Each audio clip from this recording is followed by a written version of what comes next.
How to schedule posts on Instagram mobile without using a third-party tools. So to start, we'll have to open our Instagram application and then at the bottom, tap on this plus sign and then after that, select post option and then once you're done, you'll have to select a photo.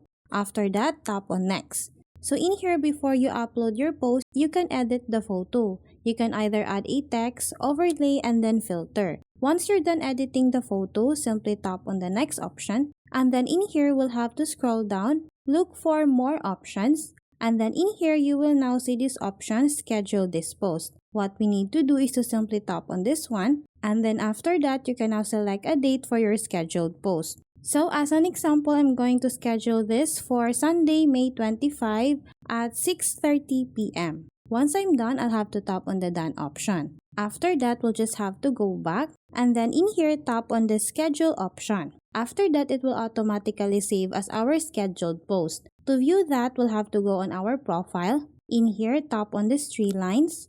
And then after that, we'll have to scroll down and then look for this option, scheduled content. What we need to do is to tap on this one and then after that it will automatically show us all the scheduled posts that we have on our account. So that's how easy we can schedule posts on Instagram mobile without using a third-party tools. Thanks for watching and if you find this video helpful, please don't forget to subscribe, hit the like button and then the notification bell so you won't miss any of our future videos. See you on the next one.